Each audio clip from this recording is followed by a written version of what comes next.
Evening. On behalf of the League of Women Voters of Teaneck and Northern Valley, welcome to the Candidates Forum. My name is Nikki Bach. I'm a member of the Northern Valley League and your host. The Candidates Forum is the quintessential League activity. It goes to the heart of what the League believes, giving you, the public, voters, an opportunity to shape democracy by hearing from candidates who will be on the ballot when we vote in the June 8th Democratic primary. Leagues are committed to providing fact-based, nonpartisan information which achieves our mission of helping voters make decisions. We thank you for coming and helping us accomplish this mission. The League of Women Voters never supports or opposes candidates for office or political parties. It is a nonpartisan political organization that encourages informed and active participation in government, works to increase understanding of major public policy issues, and influences public policy through education and advocacy. We invite you to learn more about the League and join in our activities. You will find membership information on any of our websites or Facebook pages. Any use of the League name or of footage from tonight's forum in campaign materials, literature, or advertising of any kind, including internet, cable, or television, has not been authorized by the League of Women Voters. This forum is being recorded, and a link to the recording will be posted on the County League webpage, which is lwvbergen.org, on the calendar, and the local league's Facebook pages. At this time, I would like to introduce our League trained moderator, Barbara King. Ms. King will introduce the candidates and outline the format for this evening. In accordance with League practice, she is not from this voting district and is a member of the Fair Lawn League of Women Voters. Ms. King. Thank you so much, Nikki, and welcome everyone. Our format tonight is divided into three parts. We start with opening statements by each of the candidates. Each candidate will have 1.5 minutes. Then we go to question and answer period using questions that were submitted by our registrants and by residents. Each candidate will have 1 minute to answer questions. And then we will have closing statements of 1.5 minutes. In order to keep us on track, we have a timekeeper who you should be able to see labeled in the upper left corner. When there are 30 seconds left in a candidate's statement, she will hold up a yellow 30-second sign. And when the time is up, she'll hold up a red stop sign. And we hope that the candidates will adhere to the timekeeping. The order of opening and closing statements is determined by a drawing of numbers earlier today on a Zoom platform.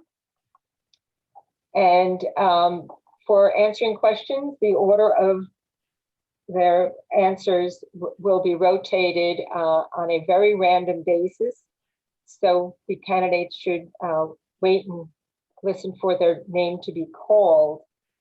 And now we go on to opening statements.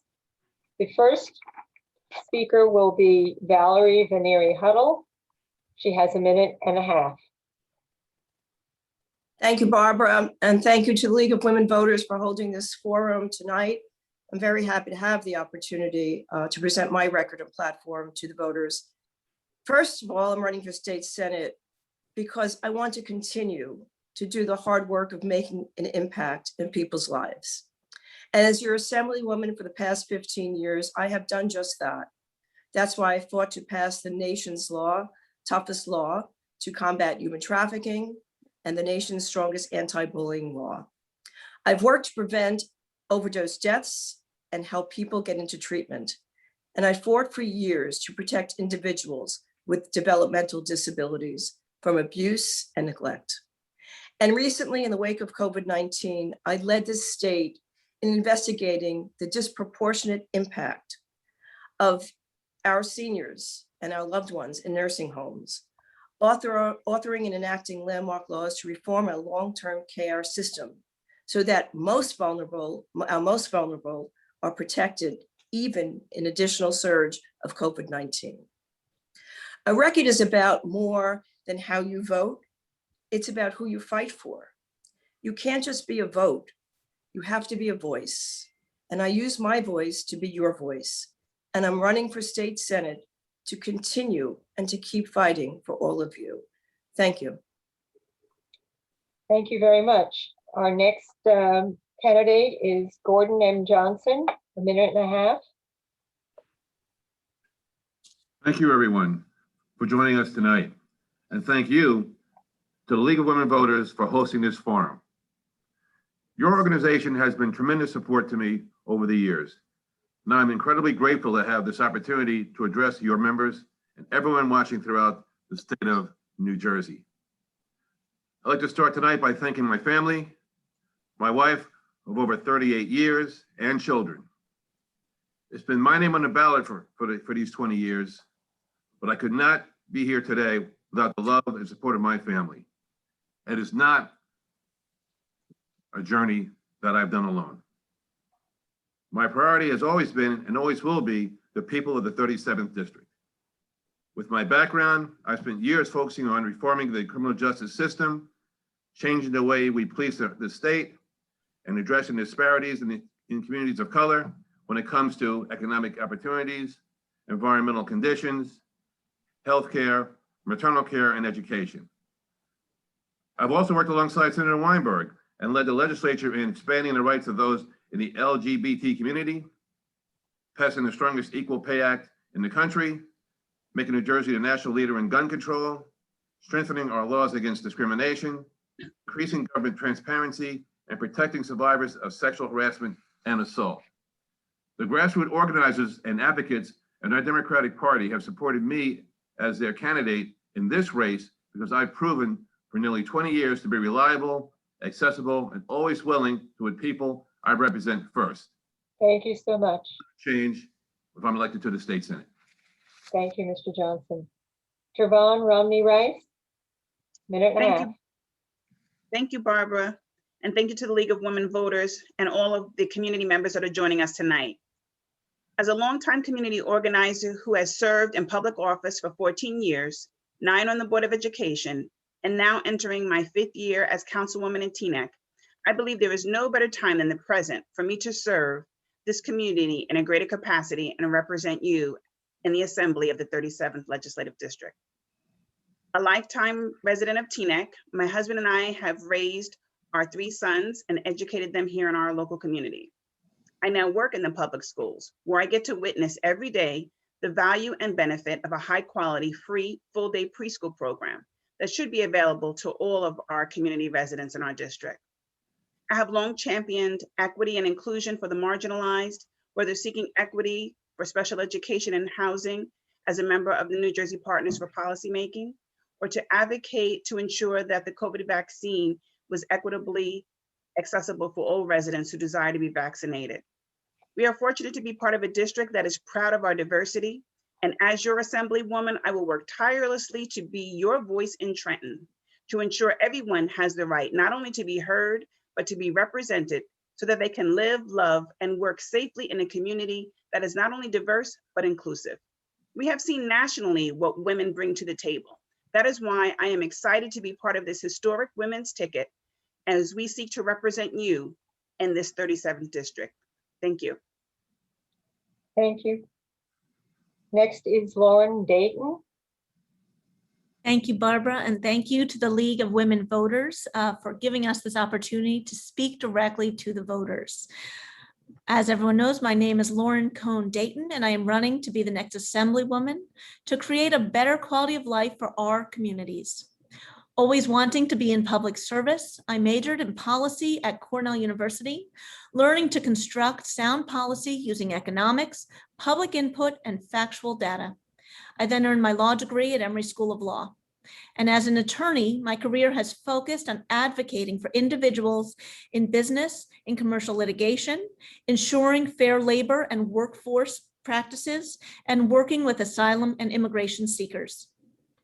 I have had the honor of being elected to Tenafly's Council and re-elected as Tenafly's Council President. I now want to continue my public service on the state level to tackle the hard challenges our residents are facing. Our state needs leadership and transparency to ensure that our taxes are spent with fiscal responsibility, finding ways to decrease the tax burden and fund our pensions for retirement with dignity.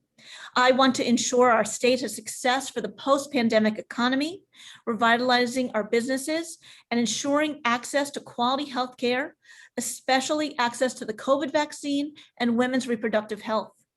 Our state needs to prioritize the environment and rebuild our infrastructure with green technologies. As Assemblywoman, I would ensure that justice prevails for all. Thank you. Thank you. Ellen Park. Good evening, everyone. I want to thank you all for being here tonight. I want to thank the League of Women Voters, not only for hosting this forum, but for their tireless efforts in protecting voting rights and promoting open, transparent, and accountable government in New Jersey. I am incredibly grateful and proud to be here with you tonight and to be running for the state Senate for the 37th district. I think every immigrant has their distinct story, and I have mine. I arrived here in the US from Seoul, South Korea when I was 6 years old in 1978. My sister and I lived with my grandmother in Korea, apart from my parents for 2 years prior to coming to the US, so that my parents could set up a place for us to live and to establish a home for us to come to. I remember not understanding the language, everything being foreign and feeling lost and out of place. It was a tough 6 years where I lived with my parents, my sister, my grandmother, my uncle, in a one-bedroom apartment in Queens. We all worked tirelessly to advance our family and to achieve the American dream. Since then, I graduated from Bronx High School of Science, NYU, Hofstra Law School. I've been admitted to practice law in New York since 2000. My sister is a certified public accountant who lives in Ridgewood. Sorry, too bad she doesn't live in the 37th district. But as you know, I was also a former councilwoman of Englewood Cliffs. As a councilwoman, I was the chair of Recreation, chair of Board of Health, which I appointed 5 women to the Board of Health. I was also part of the Affordable Housing Committee that passed a settlement between Fair Share Housing and the developers to build affordable housing in Englewood Cliffs. I just want to give back to everyone. Thank you. Shama Haider. Good evening. Thank you everyone for being here. And I want to thank the League of Women Voters for providing us this opportunity. I myself used to be very involved with the League when there was a chapter in Tenafly. I came to the US from Pakistan, where I grew up mostly under military dictatorships. And when I came here and saw the political freedoms available to me, something so basic as the right to vote, I was so excited that I flung myself headlong into politics and government. At a very fundamental level, I understood how important this democracy is because I had grown up and lived without it. As soon as I could, I got involved at the local level in my hometown, Tenafly. And not only just for myself, because I was interested in it, but also because of my family, for my children. I wanted my children to feel part of the community and not feel foreign to it. And therefore, I got involved with a host of committees and commissions over a period of time.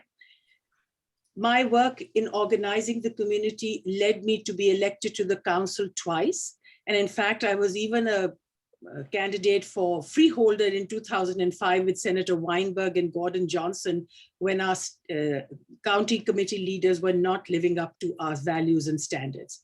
I'm proud to be part of this historic ticket as a candidate for assembly, and I thank the League for giving us this opportunity to express our opinions. Thank you so much. Now we're going to go on to our questions submitted by the public. We're going to begin with a question that is specifically for the senatorial candidates. And in this case, we're going to permit up to 1.5 minutes for the answer. And we're going to start with Mr. Johnson. You have both worked together in the assembly and have been united on many issues. Are there any key issues in which you differ, and why should I vote for you instead of your opponent? A minute and a half. We've both been very moderate representatives for the 37th district. If you look at our record, they're very similar, very similar because we promote the values of the Democratic Party and the people of the 37th. The difference between Assemblywoman Huttle and I think is just our style of representation, where I go out into the field, I go into the towns, or 12 towns, 13 towns. I don't count Rockley because I don't go there, but 13 towns, and speak with the people at their level to hear their concerns, their issues, their priorities, and bring that back to Trenton as a way of advocacy, and this way giving them a voice at the table in Trenton.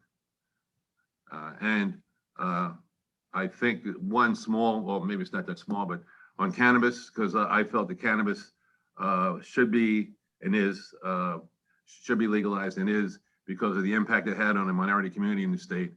And I supported it. I think, if I remember correctly, she was not supporting it. So that's the difference. Thank you, Mr. Johnson. Ms. Huttle? Well, first of all, leadership is a whole lot more than voting the same way. When you heard Gordon's intro about the bills that he has voted on, they were mine. I have authored them and done the hard work. So it's very easy to show up and vote yes. Again, a record is more than how you vote. And I'm also honored to be involved in my community. In addition to attending community events, I meet with my constituents every day and help them and support their concerns. And this is what leads to landmark legislation that impacts the people in my district that I meet every day. When the legislature was debating marijuana legalization, I expressed concerns about the potential public health impacts of marijuana. But as District 37's Assemblywoman, I authored New Jersey's law to increase the smoking age from 18 to 21. And I fought to prohibit smoking on public parks and beaches. And I've always understood that the criminalization of marijuana has disproportionately impacted communities of color. And that is why I even expressed concerns about the public health implications of legalizations. So I believe that the best path forward for this discussion was to take this question directly to the voters. And that is why I legalization on the ballot where it passed. Thank you. Thank you. And now a separate question for the Assembly candidates. And you can have up to a minute and a half if you wish. And we're going to start with Ellen Park. What qualifications, skills, and experience do you bring to District 37 to address the needs of its residents? I was a former councilwoman from 2016 to 2018. And as I mentioned previously, that I was the chair of recreation as well as Board of Health. I appointed 5 women to the Board of Health who still sit on the Board of Health. I also was part of the Affordable Housing Committee, which passed a settlement between Fair Share Housing and the developers to build affordable housing in Englewood Cliffs. I am an attorney. My background is an attorney as well. And, I think my best feature or my best attribute that I bring is that I am I bring the community together. And I feel that when I was a councilwoman in Englewood Cliffs, I brought everyone together, not just, the Asians or the non-Asians, the whole community came together. And I think we had the biggest turnout for any kind of town events, which was National Night Out. And it was just really lovely to see all the town members come out together and share. And so I think that's what I bring to Assembly if I'm elected, is that I bring everybody together. Thank you. Ms. Dayton. Thank you. As the current councilwoman during this pandemic, it has become apparent the disparity in my community and so many of our other communities within our district. And leadership matters. And here, as the leader and Tenafly's council president, I immediately took action. My husband is in the medical field, and when we got word that the COVID pandemic was coming our way, not only did I react, but I budgeted and got supplies immediately for PPE. I started working with and coordinating a COVID health crisis here, and I started providing our community with information, factual information from medical centers and doctors, so that we can be prepared. Leadership is beyond just writing policy, which I do and I have done for my residents. It's understanding the needs of your community, especially during this last year and this pandemic. My constituents voted me in for a second term. And when I talk to them, the reason they say is because I am responsive. I sit down with my constituents, I take their calls, and I act to write policy that makes sense for Tenafly. And I will do the same on the assembly level, because that is what a good leader does. And I will follow Valerie's legacy of acting and writing sound policy. Thank you. Ms. Haider? In my many years of community engagement in Tenafly, I have served on such a variety of boards and commissions that I have collected experience from all of them. I was chair of the Environmental Commission. I was chair of the Planning Board. I served as a trustee of the Nature Center. I started off as the chair of the Home and School Association.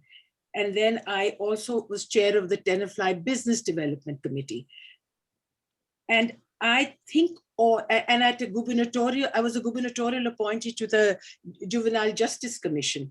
So all these different experiences that I have through the many years in which I have served in Tenafly, and now I'm the chair of the Democratic Committee, I will bring all those experiences to bear in my role as an assembly person. I think I will bring not only that, but my own personal experience as a woman of color, as a minority, as an immigrant, to represent underserved and underrepresented communities in our district. Thank you. Ms. Rice? Thank you, Barbara. As a sitting councilwoman, as Lauren mentioned, being hit by COVID, we really had to jump on our feet and be active. In terms of once the vaccine was available, currently in Bergen County, we do have over 934,000 members of our community that have been vaccinated, but only 3% to Black, 12% Latinx, and 14% to Asian. So we still have work to do in this area. I personally reached out to doctors and a virologist that was here from TNEC, and we hosted a forum where questions were answered, and community members have told me that this informative presentation actually encouraged them to get vaccinated. We are continuously working on that area. Currently, we have Community Baptist Church, which just held a forum this past Saturday, and Mount Olive Church in Hackensack, which is coming on deck this Saturday. That is still a huge area of making sure that we reach herd immunity and have our folks vaccinated. Another important issue is against the backdrop of this virus, we have experienced the virus of hate. And I worked along with Willie Dickinson University, community members, where we actually had walk the talk conversations and put together a plan of action so that we could increase interaction and reduce silos amongst our community and reduce hate and hate crimes. So that is something that I have currently actively worked on as a member of this community. From my bio, you can see every walk of life that I've been a part of, and that gives me a staunch background to continue to serve. Thank you. Okay, we're going to move on to another question, and we're going to start with Ms. Haider. Congress is debating the George Floyd bill. Do you see a need for police reform legislation in New Jersey? If yes, describe. If no, why not? A minute to answer. I think there's absolutely a need for police reform, not just in New Jersey, but across the country. And I know that Gordon Johnson is in the forefront of presenting bills in this arena. but I do think that we need there is a move for there is a civilian review boards, and I think we absolutely should work towards that. And they should also have the ability to investigate, but we really need to do this throughout the country. And we can start in New Jersey, but we must move forward, because we cannot allow another George Floyd or another incident like that to happen ever again. And the only way is to move forward with civilian review boards, discussing qualified immunity, and moving further on police reform. Thank you. Ms. Huttle? You know, I would like to just add to Shama's memory. I was there in 2005 in the trenches with Party Democracy Act. And in addition to touting that Gordon is on the Civilian Review Board bill, I don't think he is. So I just wanted to correct that for the record, because I am a sponsor of the legislation to establish civilian review boards. But with that being said, when we talk about police reform, we need to do that in a very balanced way. We need to have our police require body cameras. We need to have our police be held accountable regardless. We need to continue immunity and not expand it, which I think my opponent would like to do. Everyone should be held accountable. We need to have our police force be more involved with our community. We need to have them talk to our community. We need to have diversity training. And I believe that many of the bills that I have passed or that I am a sponsor of will help reform our police department and better protect our community and make sure that our resources and funding goes to the police department for more training. Thank you. Thank you. Ms. Park? Yes, I also agree with Shama that there needs to be more transparency. We really need to review qualified immunity. And, you know, we need to have better understanding of the process.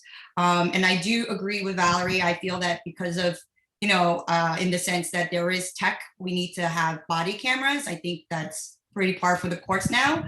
And we need to have the police accountable. But that being said, I think what Gordon brings to the table is that he was a former police officer. So he can see both sides, right? And he can bring everybody together for the police and the civilians to work together. Again, yes, we need transparency. We need to review qualified immunity across the board with greater scale. So thank you. Ms. Rice? As a mother of 3 young men, I am all too acquainted with the pain that a mother feels when a grown man cried out for his mother, as we actually remember the memory of George Floyd's death just yesterday. There is much needed to be done. And while the arrest of that officer is a way towards accountability, there's much to be done in reform. And we need to make sure that the police officers' records are operable, so that when they transfer from one state to another, that their records do indeed follow them and that they're public information. There's work that needs to be done with chokeholds. There's, you know, lots of reform. And it's not just, despite the fact that Black and brown communities continue to be disproportionately criminalized, there's other violent acts that are just not taken care of expediently as they should, whether it be hate crimes against our Asian Pacific residents. We need to do lots of work in that area of police reform. Thank you. Mr. Johnson? Yes, I've been a police officer, or was a police officer for law enforcement for 30 years. I'll start off by saying, any police officer that intentionally violates the law should not be protected by qualified immunity. That's number one. Any police, I'm referring to our criminal code 2C, and I'm talking about guidelines and regs from the Attorney General's office and from his or her department. So any police officer that violates the criminal law intentionally should not have qualified immunity. That's number one. Number two, I am on the bill for the Civilian Review Board. That request went in quite a while ago, so I suspect I'm on that. And while during my term or my time as a police officer serving the city of Inglewood and also as a sheriff in Bergen County, under sheriff, I taught cultural diversity at the police academy. That's what we did back then. So we have the PTC, the Police Training Commission, has a curriculum that covers diversity and also Thank you, Mr. Johnson. interaction. Ms. Okay, Buck. sorry. And Ms. Dayton. This past year, I've been the liaison to our police commission here in Tenafly. And it has been a year of very incredible, heroic acts during the pandemic and very sad reality when there is the unequal occurrence of police brutality in our minority populations. Our police force worked with us here in Tenafly to not only attend the Black Lives Matter rallies, but to hand out water to the protesters. We need to establish trust in our communities between the police and our residents. We need to hold them, any abuses of power, any unnecessary use of lethal force, we need to hold that accountable. And there needs to be, as Valerie said, transparency with Oprah for any police, any records of discipline and disciplinary action. Without this knowledge, our police will not be held to the standard that our residents need. And our residents need to feel safe. And the majority of our police do that. But when there are these bad occurrences, tragedy occurs. Thank you. Thank you. Our next question for a minute in answering. Since New Jersey is one of the most ethnically diverse states in the US, what specific policies, if any, will you pursue to promote social and racial justice? And we'll start with Ms. Rice. So one of the things that I feel like living in Teaneck, which I feel is the most diverse community, it's not just enough to live in silos to say that you live in a diverse community, but there's need for inclusion. Diversity is, I like to say, being asked to the party, but inclusion means that you're being asked to dance. And one of those things, as I mentioned earlier, is that we have in our community actually opened up the door for dialogue, which is so critically important. Currently, in today's news, if we had more opportunities for dialogue amongst our Jewish and Muslim brothers and sisters, I think that we would find that we have more in common than we have that separates us. So educational opportunities, which I think is why it's so critical that the legislation that Valerie has passed in terms of HIV and bullying, the LGBTQ, all those opportunities of education to educate people to engage, provides opportunities to educate yourself and remove stereotypes, which escalates to hate. So those are some of the areas that I would continue to work upon and put that into legislation, even though you can't legislate good behavior. Ms. Park? Well, if I'm elected, I plan to, review and pass stricter laws against hate crimes, but prejudice and racism aren't formed or molded from, they're formed and molded in an early age. People don't become racist overnight. I would like to bring cultural awareness, gender awareness through, programs, mentorship classes to schools, municipal workers, police officers in District 37. We should really learn about each other, be curious about each other, and accept each other, not just tolerate each other. So, I would like to combine all of the little bubbles into one community instead of communities that exist right now. So that would be my goal. Thank you. Ms. Haider?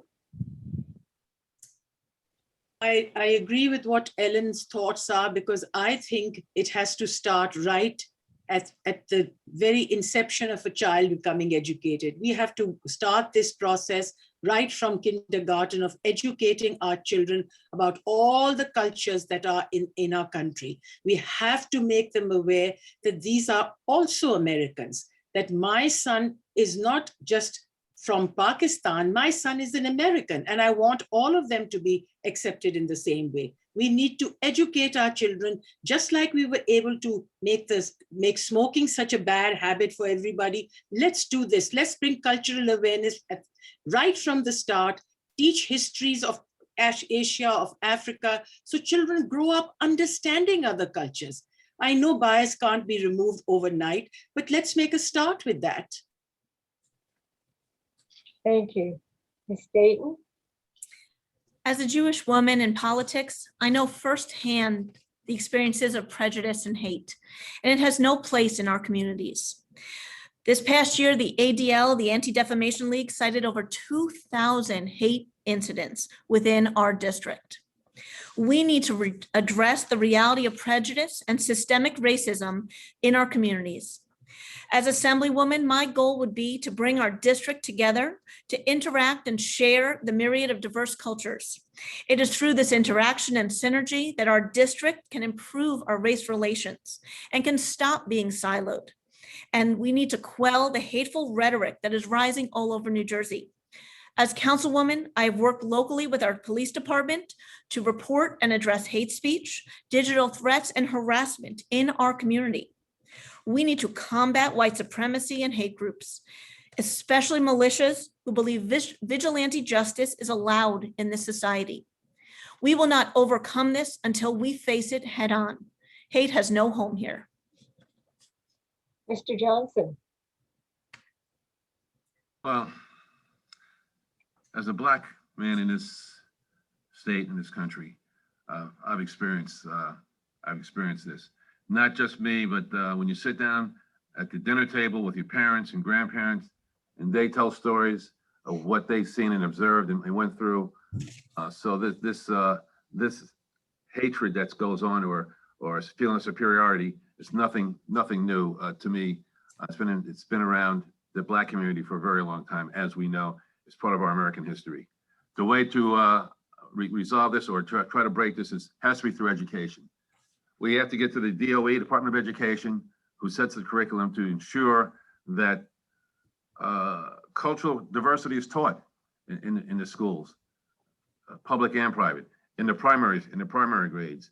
And we've heard the term tolerance. We have to have tolerance, which I don't like that term. I think the term should be acceptance. So once you teach that and get to the lower grades, then I think that's a way to start.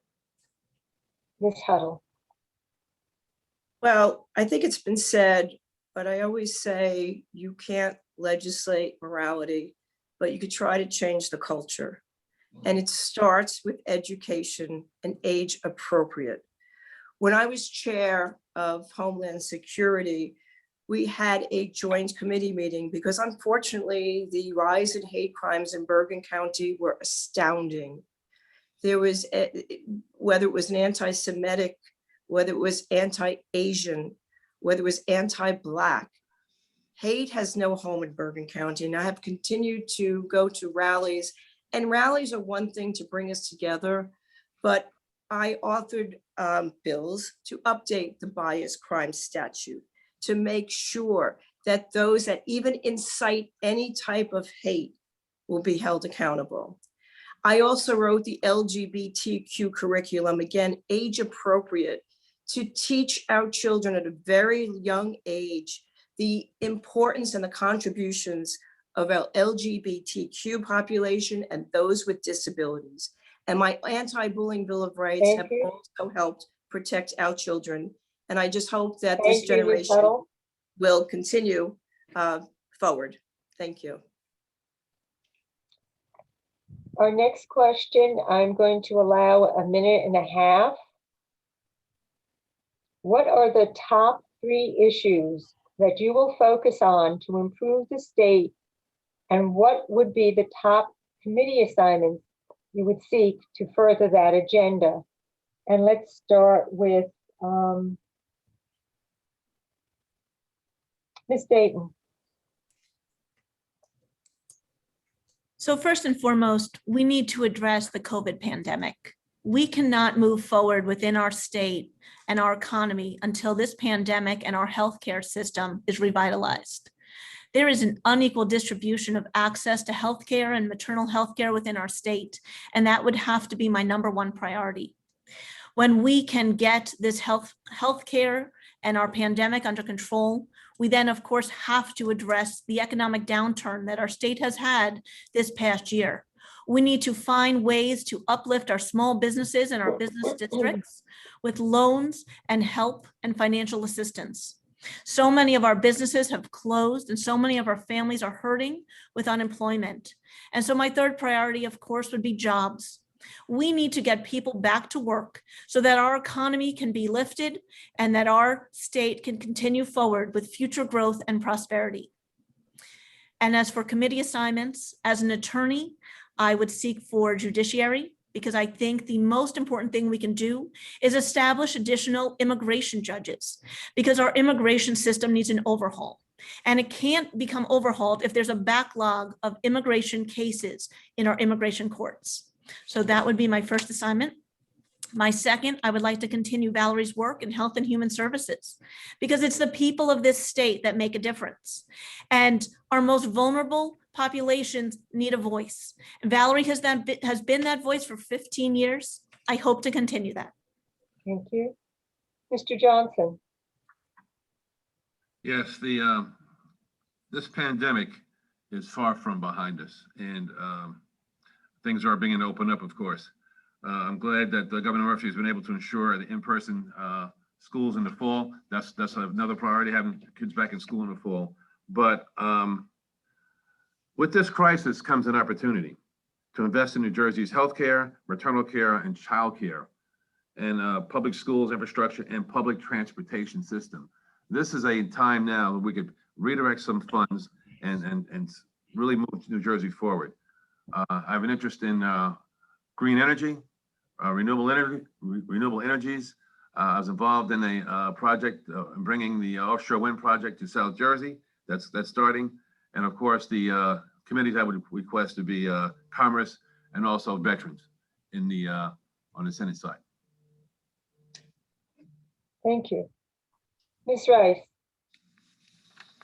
Yes, Barbara, once if I were elected to the Assembly, the committees, I'll start with the committees that I would be very interested in serving on are the Health and Human Services, Education, and Housing. We start with housing. Bergen County, being a beautiful community to live in, unfortunately does not have a wealth of affordable housing. And that is a true issue and need, particularly for our seniors to be able to age in place, and making sure that we can have options for our young adults to remain in the communities that they grew up in. Health and Human Services, there's needs in terms of our disability community to make sure that they have rights, also to be able to continue their education. I'm very proud of legislation that Valerie just passed that allows disabled students who were affected by COVID to stay in their educational settings at least another year as a result of COVID. So to ensure that we have services for our most vulnerable populations, that includes our seniors as well as our students and disabled. And the other point would be education. Having served again on the Board of Education and now serving with a preschool program, I would love to continue to see as we launch forward to have preschool for all, as well as college, community college opportunities. Educational opportunities, as was previously mentioned, really provides an equal footing for all, also a great barometer to ensure that people are widely acceptance of their peers. You know, if you think education is costly, try ignorance. So that would be another area. Thank you. Ms. Haider. If elected, of course, the first thing I would focus on would be the COVID pandemic. And I think all of us would need to focus on it to see that we see the back of it, that it's over, that whatever health care needs have to be met with, should be met with. I'm hoping that by the time I'm elected, everybody will be vaccinated, but let's focus on that. And then, of course, the economic impact has to be dealt with. We have to make sure that the small businesses that suffered, the people who lost their jobs and those jobs have gone, they need to be retrained. The small businesses need a hand up, and we need to bring them back so that the economy can start moving forward. As for the committees I would like to serve on, I would really like to serve on health, because I'm particularly interested in maternal health. It's appalling that in New Jersey, Black mothers are much more likely to suffer health crises than white mothers 7 times. So that's something that I'm really concerned about. I would like to serve in education because, as I mentioned, I believe that's where you start to get rid of the hatred and bias, or at least try to nullify it a little bit. And lastly, I would love to serve an environment. That's something which is very near and dear to me. I think with the climate change is an important thing for us to focus on. I'm so glad that New Jersey is moving towards green energy with the wind farms. Thank you. Ms. Huttle. Thank you. You know, in the past 15 years, I served on several committees. I started out in the Environment Committee, Labor, Transportation, but above all, I was Chair of Human Services for 8 years, and now I'm Chair of Seniors and Aging. But I would say that the top issues that I would like to continue to address is one, mental health.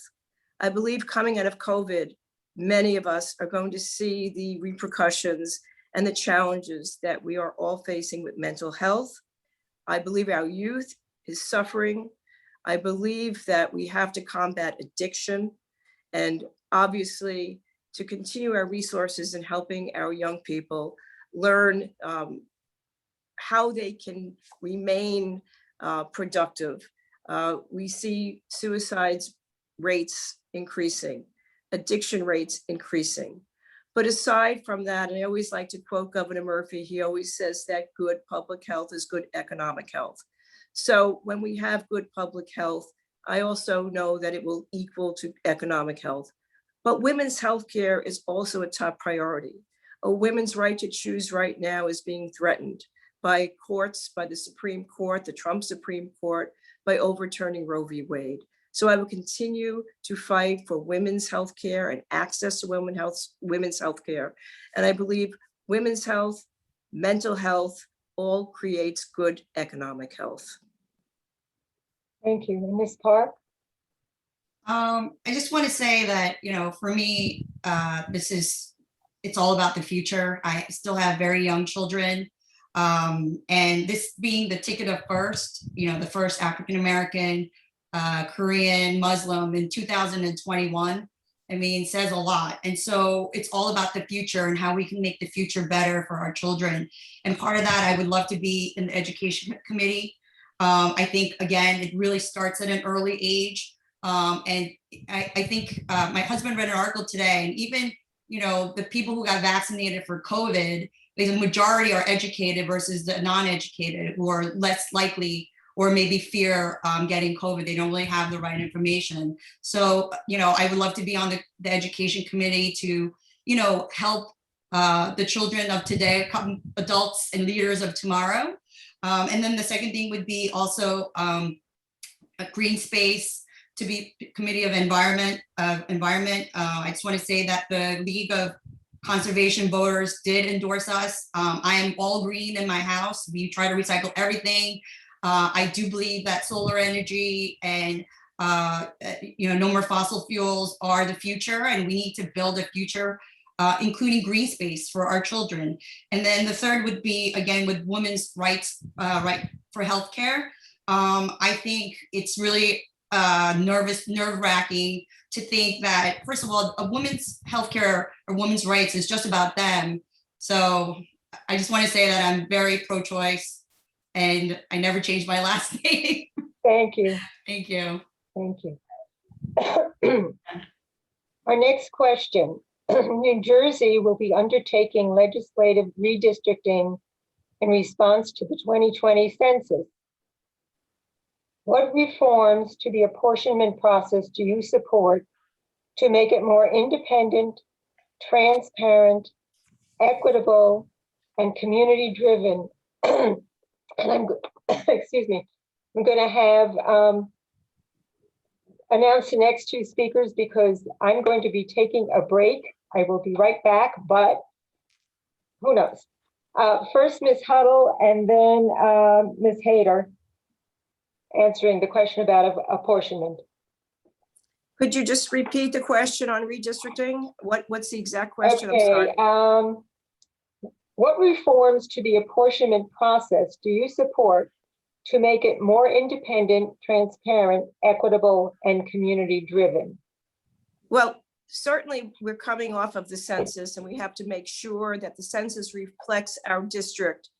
And with that, it has to be open and transparent. And I believe that it should not be led by the party bosses, so to speak. It should reflect the people throughout the state that have an interest in democracy and advocate for that open and transparent process. Again, the census has to reflect our district. It should not be gerrymandered where they are adding or subtracting towns to make sure that they get their candidates in. We need community input. I know that the Black Legislative Caucus has worked on making sure that is a diverse group to help draw those clear lines that are equitable and, again, not driven by politics.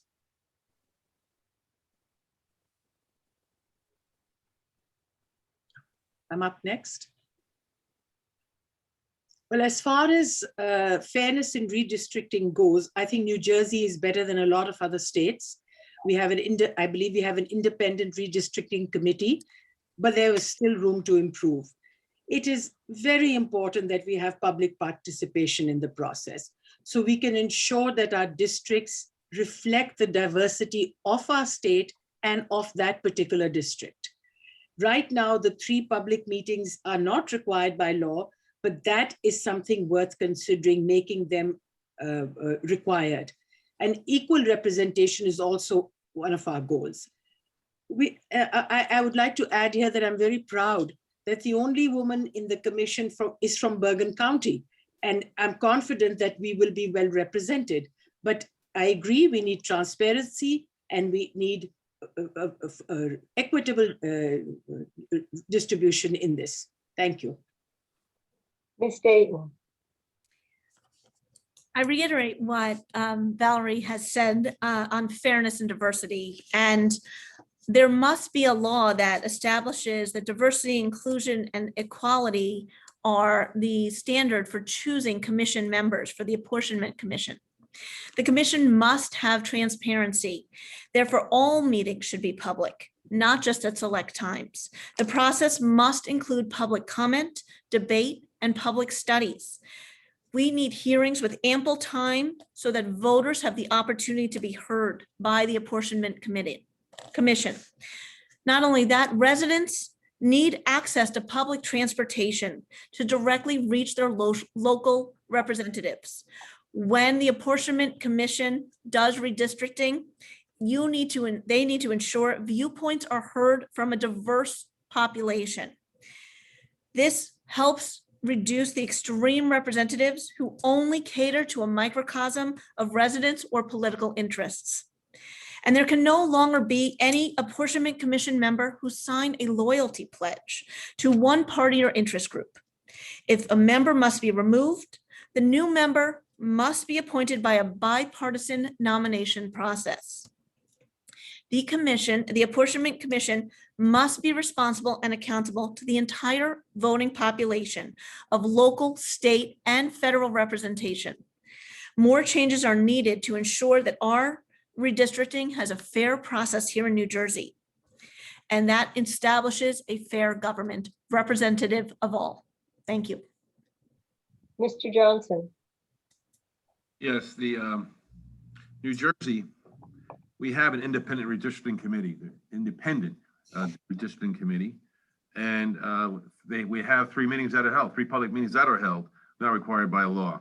So recognizing that equal representation is a priority number 1, actually, and districts must reflect the people they represent with ethnicity and race and other factors that are there. Yes, more can be done, but I'll close by saying that the process we have is one of the best we have that exist in the country. Ms. Rice.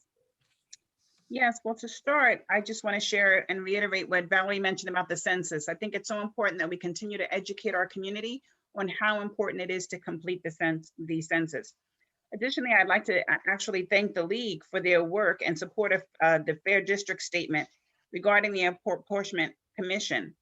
While the commission there is an independent commission, but the fact that there's only 2 women, no women of color, and no Latinx members on this committee certainly demonstrates a lack of representation, especially when women of color and people of color actually comprise over 45% of New Jersey's population. This commission is dominated by white men. So I am full support of making sure that representation of the people by the people means that this commission is more diverse to begin with, and making sure that they adopt a racial equity provision that reinforces the Voting Rights Act to protect the voting rights and voting strength, particularly of communities of color. They need to make sure that they adhere to the ranked order, clear line drawings established by nonpartisan redistricting reforms, and employ the best practices designed so that one person, one vote is established, and prevent boundary manipulation for political gain. So again, I just really appreciate and value what the league has done regarding fair districts in New Jersey. And I believe that we still have much work to do in this area, certainly if we're going to ensure that we are well represented, certainly by our diverse community. We need representation of all. Ms. Park? I think we need to educate the publics on the importance of the consensus, of the census. And, you know, I had people come to my home and asking, you know, doing the census, but I actually volunteered for people who didn't answer their doors on my block because I know the importance. And so, you know, not only do we need to educate the public, but we also need to give ample notice. Perhaps we can give everybody a robocall as to these public meetings. And then obviously, you know, transparency is the key to making sure that it's a fair process. So public participation, notice, and basically educating the public as to the importance. Thank you. Thank you. Our next question. The Reproductive Freedom Act, introduced in the state legislature in March, confirming the legality of abortion and birth control in the state, seems to have stalled. What actions would you propose to ensure reproductive choice in New Jersey? And let's start with Mr. Johnson. Thank you. Yeah, after Trump, we know we cannot leave the rights of New Jerseyans up to the federal government. We know that now. We knew it before, actually. I am a co-sponsor on the Reproductive Freedom Act. I'll do everything I can to get it passed as a member of the State Assembly. There's nothing more fundamental to women's rights than their right to choose. And that should never be up for debate in New Jersey.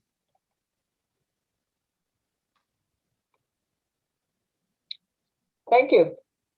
I wasn't expecting you to be so brief.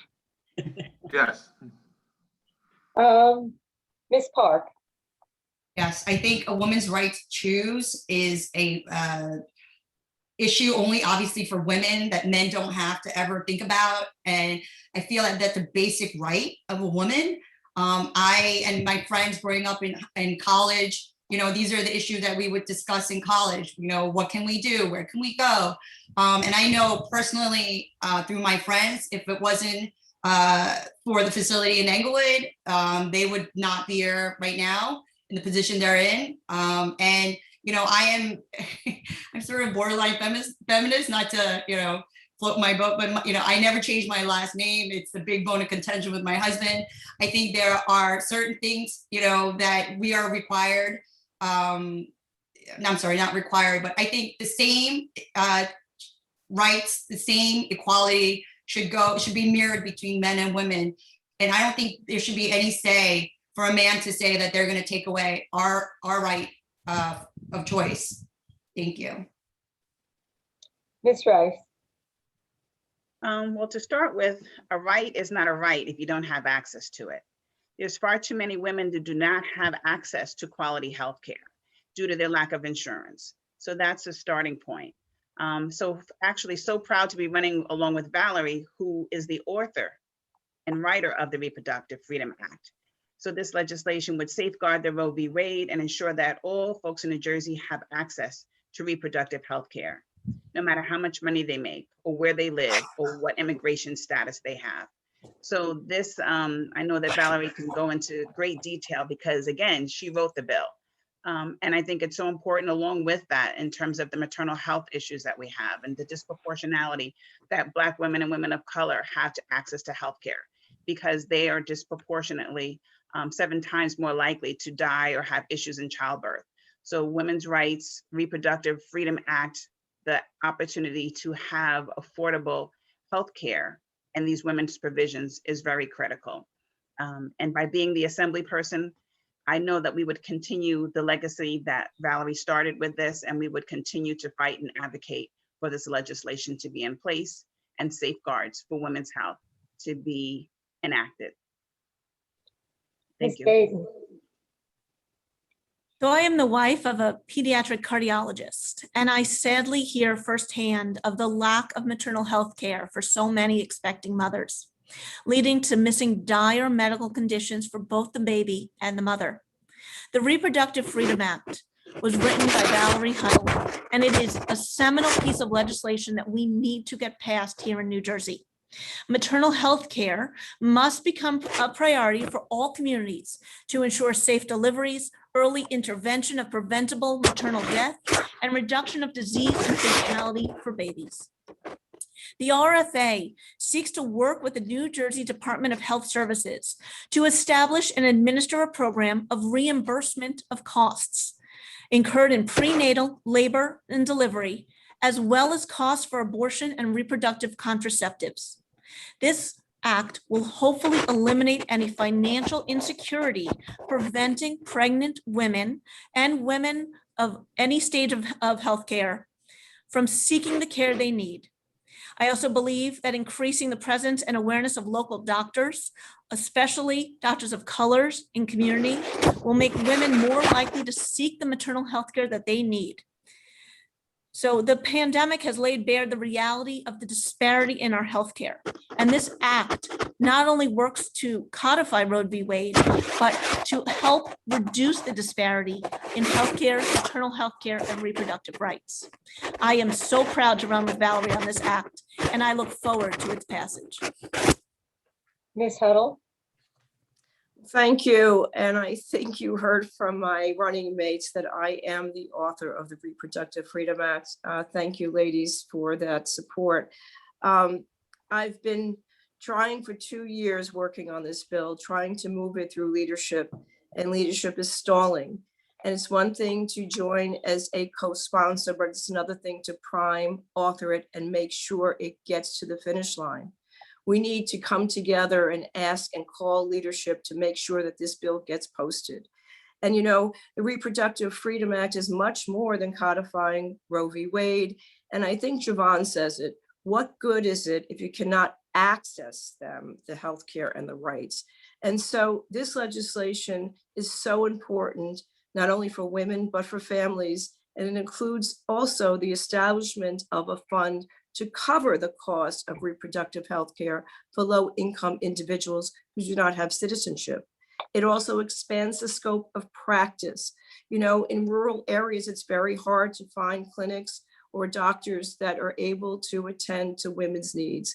We need to expand the scope of practice and, of course, making sure that regardless of immigration status, zip code, social status, economic status, everyone has that access to healthcare. And I will say that the bells are sounding, or the alarm bells are sounding right now, because Roe v. Wade is being threatened by Trump's Supreme Court in many states. New Jersey has to be a leader.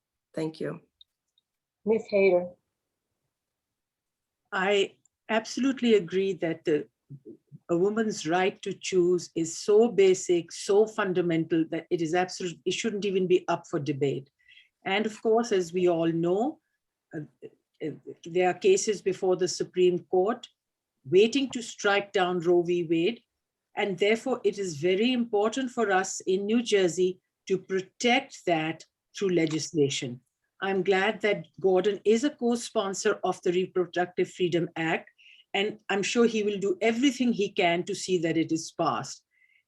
We cannot take this lying down. We cannot be complacent because New Jersey has always traditionally been a democratic state, that these things will not happen in New Jersey. We know we've had Republican governors who have made drastic changes to what we would like to see. So I am totally in favor of moving this forward, and I hope that the legislature can pass it as soon as possible.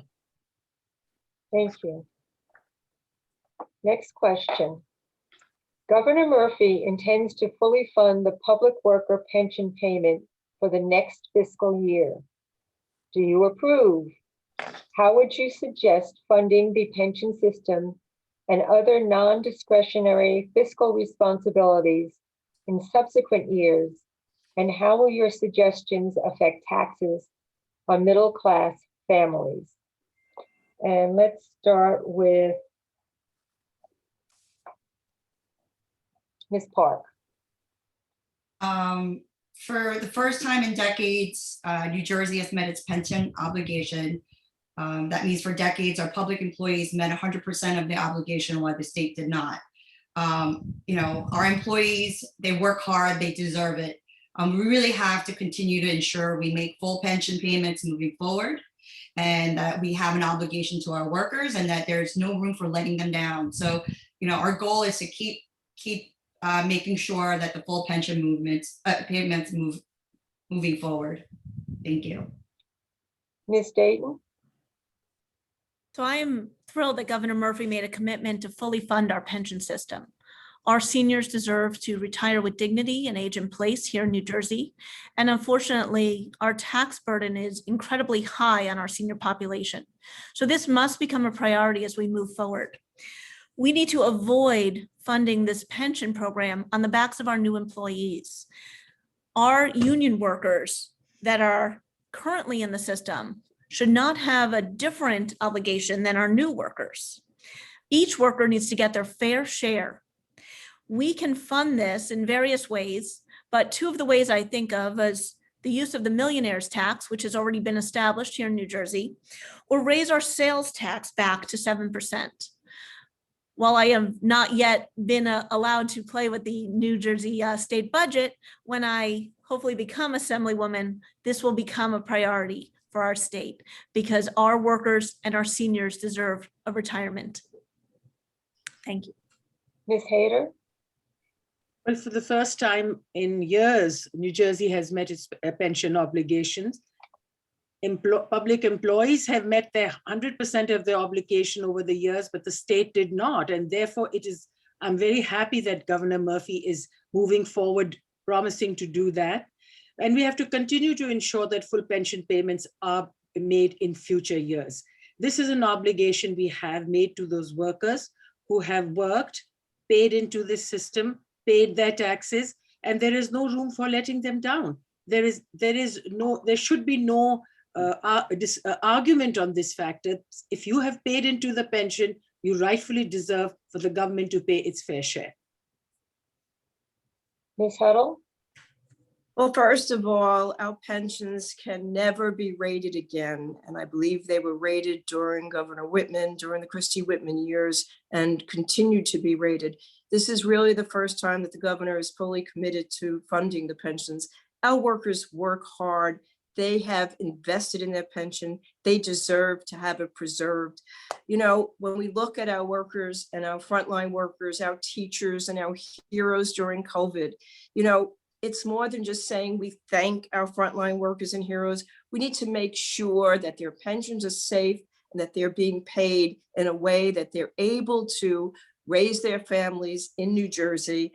And I think that, when we rely on one-time budget gimmicks that have been relied on in the past, it comes back to haunt us. So I know this governor is doing a very good job on trying to relieve and give pension relief to our workers.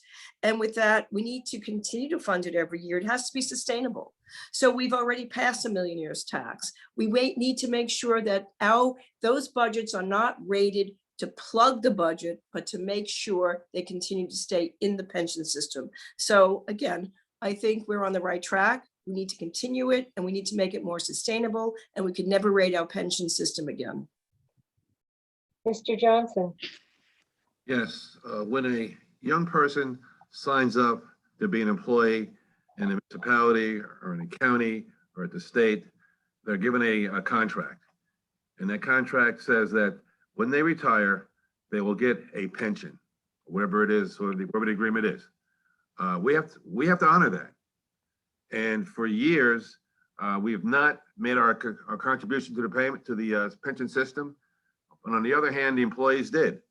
So for all those city employees, those who are working the streets of the city and in the county and first responders, that money will now be there for them because this governor has now determined and decided and determined that he's made a full pension payment, not just for 2022, but going forward.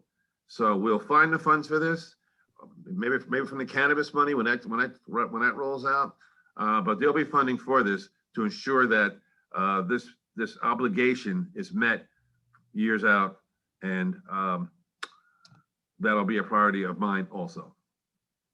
Ms. Rice.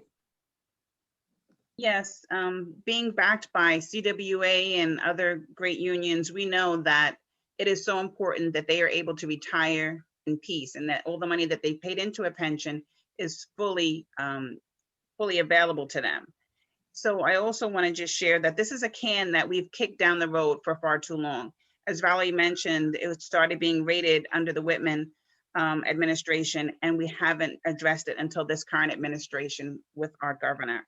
So this is an issue that certainly needs attention year after year. And as Valerie mentioned, needs to be sustainable because we have to ensure using the millionaires tax, as Lauren mentioned, going back to the sales tax, increasing that time over time incrementally. We have to start making those impacts now because, our young folks that are going into those pensions now, we want to make sure that they are able to enjoy the same benefits that senior members retiring now are able to enjoy.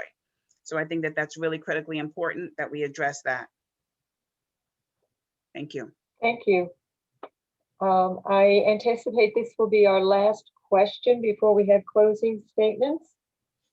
What is your position on ending all contracts with ICE to use jail facilities in New Jersey for detainees?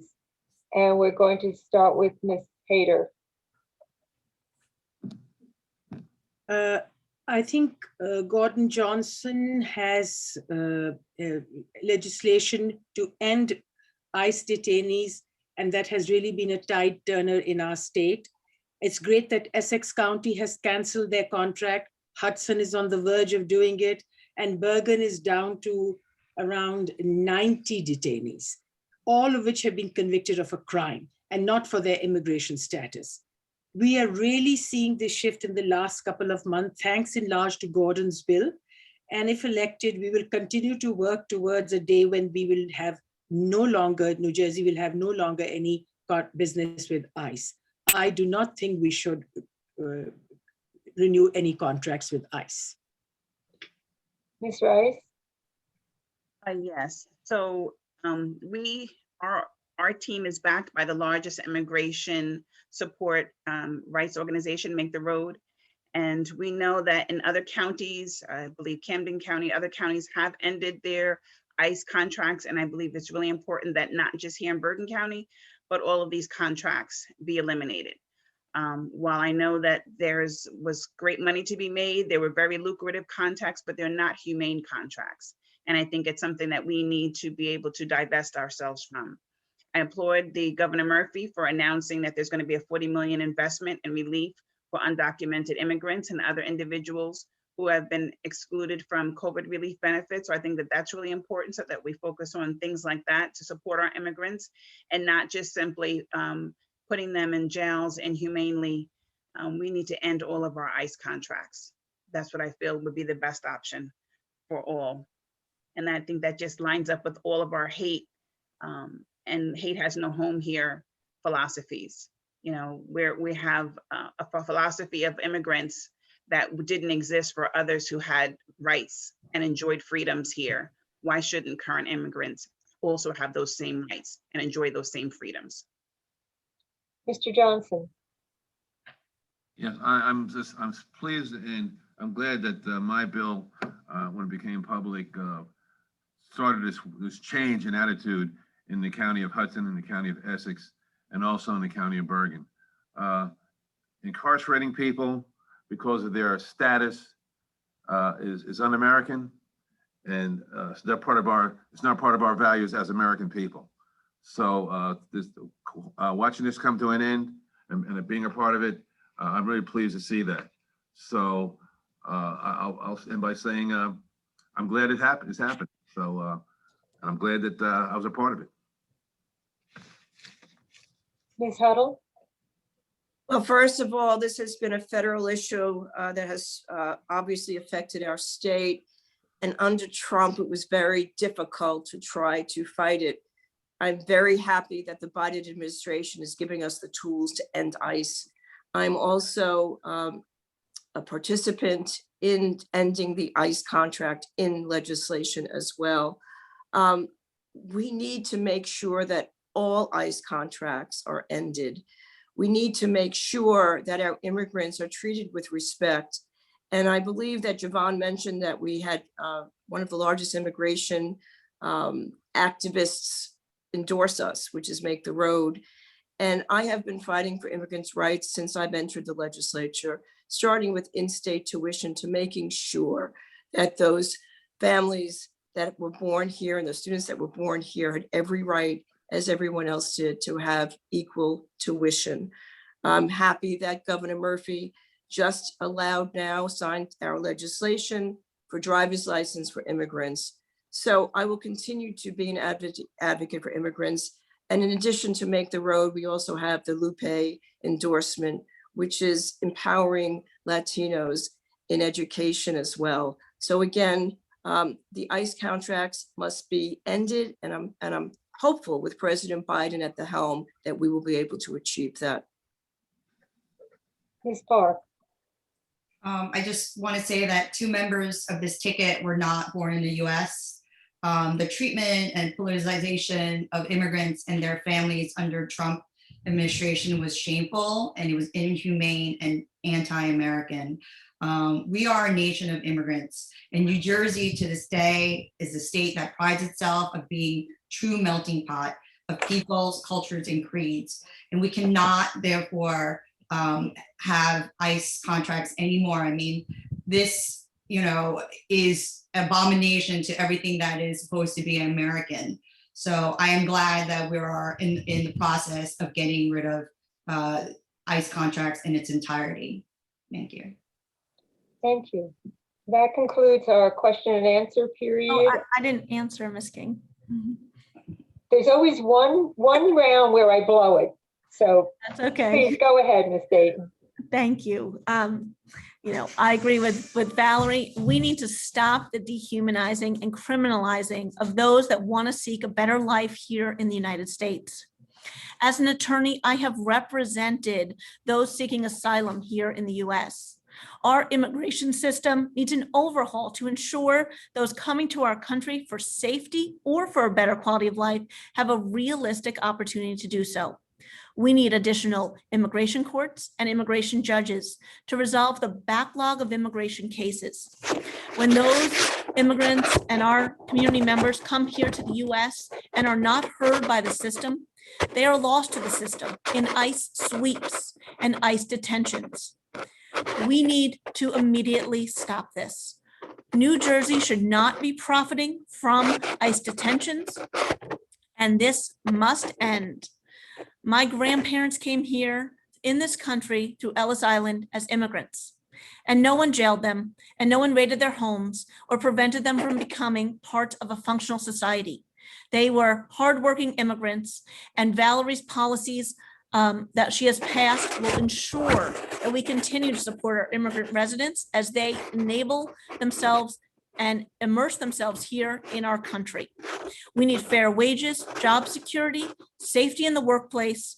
We just passed driver's licenses, which I'm very thankful for, and education. We need to get back to immigration policies of the United States as a land for all. Thank you. Thank you. Now we've finished our question and answer period, and we'll move on to closing statements. We drew separately for closing statements. So the first one to close with a 1.5-minute time is Valerie Huttle. Thank you, Barbara. Thank you again to the League of Women Voters for this forum, because for me, elections should be just like any other job interview. The most effective candidate, and in this instance, candidates with the best record should win. And I've led the way in protecting our environment, authoring the nation's strongest law to curb greenhouse gas emissions, and I've fought for our seniors, advocating for the restoration of property tax relief. I've also led the way in defending LGBTQ rights, authoring New Jersey's historic LGBTQ inclusive curriculum law, and fighting for women's rights, authoring sweeping reforms to protect survivors of sexual assault, ensuring that they are treated properly, and that when coming forward with their stories, we respect them and believe them. I've also been a leader in defending reproductive rights, as you heard tonight, fighting to protect a woman's right to choose. And most recently, I led the way in keeping our loved ones safe in nursing homes, enacting long-term care reform in the wake of COVID. Again, I don't just show up to cast my vote. I do the hard work of writing the landmark laws that make our state safer, healthier, and more equitable. And that's what a real leader does. And to me, I always say, the moral test of government is how one treats those in the dawn of their life, the children, the twilight of their life, the elderly, and those in the shadows, our most vulnerable. As your Assemblywoman, I've passed that test, and as your Senator, I will too. Thank you. Thank you. Lauren Dayton. I am ready to serve as your next Assemblywoman, to understand and appreciate the nuances of our communities, and to create sound policy on day one for the future growth of New Jersey. With the increasing number of residents that have moved and wanting to put down roots here, our state needs leaders who are ready to do the work in Trenton to legislate responsibly. This is a job interview, and the most qualified candidates should succeed. Yet, as qualified and ready as our team is, we are fighting an institutionalized and insider system that is spending enormous amounts of money to ensure we are not heard. We need to break this paradigm and the New Jersey ballot line system. We need to vote in Valerie Vainieri Huttle as our next senator so she can continue her legislative work for our residents. And we need to vote in the incredible community leader, Gervonn Romney-Rice, so she can continue representing all of us. Gervonn and I will carry on Valerie's legacy of responsive leadership and progressive change. We will ensure there is trust back in our government and transparency. With our leadership, we will achieve a better quality of life for our state and our future prosperity. Thank you very much. Shama Haider. Yes, thank you. It's been 44 years since I have been in America, but I still feel the deep sense of urgency to participate actively and to engage with local and state politics. If COVID has taught us anything, it is how important our institutions are to our community. We have so much work to do to build back on the other side of this pandemic. It is vital that we have people at the table who can represent and speak for communities of color, immigrants, and the most vulnerable in our state. We have to ensure that this recovery is focused on the communities hurt most by this health crisis: the low-income earners, the unemployed, the elderly, small businesses, and educators. With the crisis comes an incredible opportunity. It is now the time to invest in New Jersey's healthcare, maternal care, childcare, public schools, infrastructure, and public transportation. And I am running, in fact, this entire ticket is running to ensure that those investments are fair and equitable and geared towards making New Jersey a better, more green, more just state for generations to come. I thank you for this opportunity. Ellen Park. As a 1.5 generation immigrant in the United States, I feel it's my turn to give back. I was so lucky to achieve what I achieved in the US. And I want to share my experience and inspire and help others to achieve their American dream. If I'm elected, I hope to open the door for other immigrants and minorities to run and be elected into public office to ensure that they have a voice. And my reputation speaks for itself. Anyone who knows me, has met me, or has seen me on the podium in Englewood Cliffs, including my adversaries, dignitaries like Senator Loretta Weinberg, Congressman Bill Pasquarello, will all tell you that I'm a fighter. I will fight for you, and I will be your voice in Trenton. I pledge always to be accessible, to listen to what you have to say, and to be open to suggestions, even if it's criticism. I will always also pledge that hate will have no place in District 37, and that will not ever be tolerated here. So I will do whatever necessary to ensure that District 37 is safe to all residents. Thank you. Gordon Johnson. Thank you again, everyone, for being with us tonight. Right now, we have a long way to go to get this pandemic behind us. And Governor Murphy supports me because he knows I am the best person in the 37th district to get vaccines into our underserved communities, to help build our economy from the bottom up by investing in women and minority-owned businesses.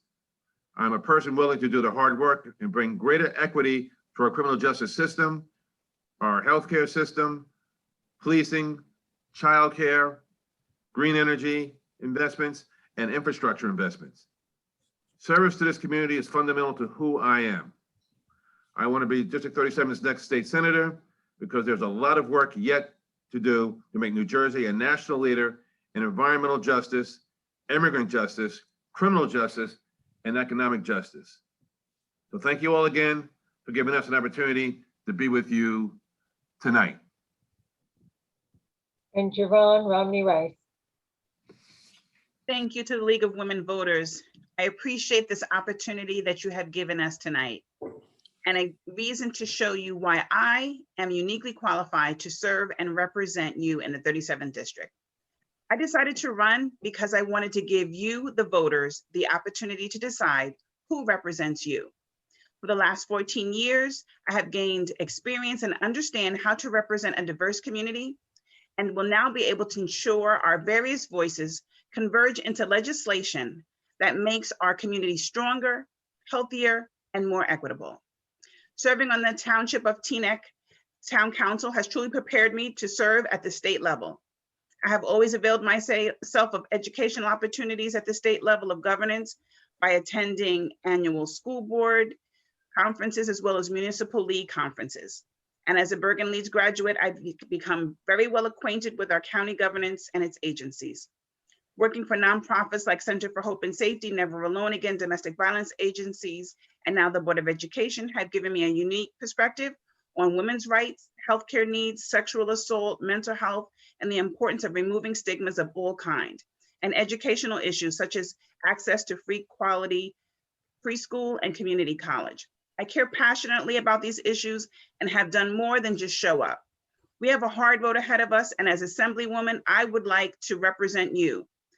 The legislation is going to be important, especially to our marginalized populations, and we need strong advocates in Trenton. Valerie has begun the work, and Lauren and I will continue. We need your vote so that we can represent you. Thank you.